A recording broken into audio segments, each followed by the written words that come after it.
राख्नु पर्नेलाई छाडा छोडेपछि यस्तो हुन्छ।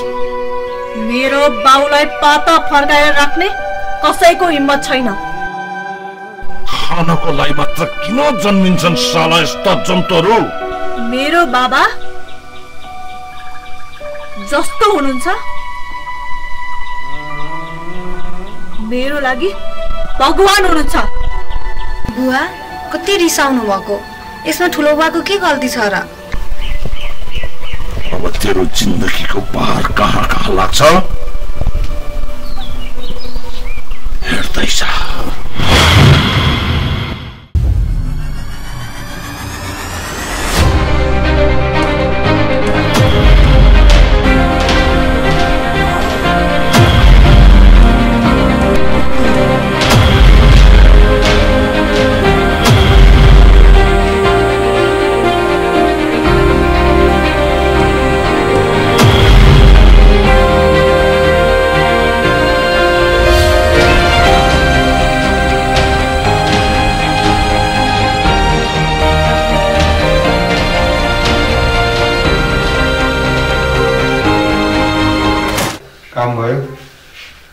काम हुन सकेन। किन? किन के कसो त्यो पछि भनौँला। को मान्छे कसले मार्छ म हेर्छु। काकी नजानु मार्छु तपाईलाई काकी। यो काम पनि खन्ती बोके भन्दा कम छैन। सब प्रमाणहरू नष्ट गर्नुपर्छ। समातियो भने अलिकति खाजा तपाईको बिरामी दाइलाई दिँदैमा के भयो त? तपाईको मान सम्मान इज्जत घट्दैन क्या रे? होइन तपाईको मन ढुङ्गाको हो कि क्या बाबा? जसले जति फाले पनि हाने पनि ठोके पनि सहेर बस्ने म त सक्दिन। बाबा नि त्यो मान्छे कालो भए पनि मन सेतो छ। देखियो उसको मन सेतो। मलाई निकै प्रेसर आइसक्यो। एकछिनको कामलाई यत्रो समय लागिसक्यो। मेरो कारण काम समयले साथ दियो। जादिन क्या? नयाँ डोको थियो त्यो पनि जङ्गलमा छोडियो। अब अर्को डोको पनि छैन। भाउ आयो भने सबै वस्तुहरू बेचिदिन्छु अब। अनि खेतको लागि मल नि? बाँझो नै राखिदिन्छु, त्यसको चिन्ता नगर। होइन बापु कहाँ जानुभयो?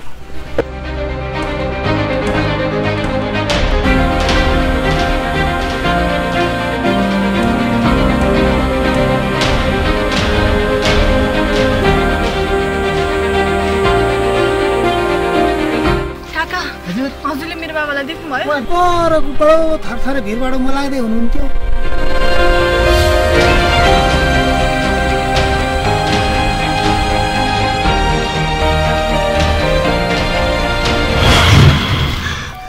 बाबा तपाईँ यहाँ किन? मर्नु म मरिहालेँ भने त नरो है छोरी।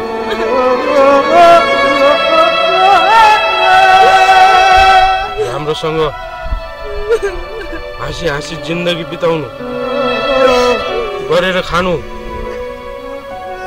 समाजसँग नडराउनु।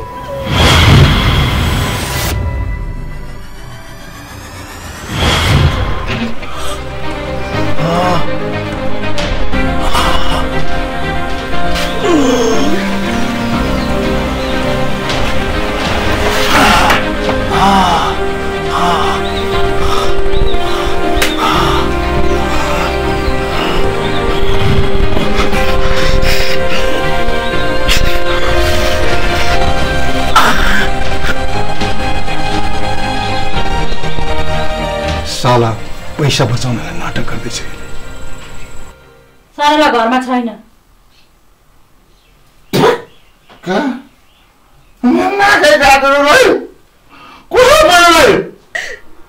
बुवालाई के रोग लाग्यो त्यस्तो जुन कहिले पनि निको हुँदैन। तर अब कुनै न कुनै दिन त निको होला नि है। भगवान छ नि हाम्रो साथमा। सबैले हामीलाई हेला गरे पनि भगवानले कहिले पनि हेला गर्दैन, किनभने हजुरको आशीर्वाद हामीसँग सधैँ रहिरहनेछ।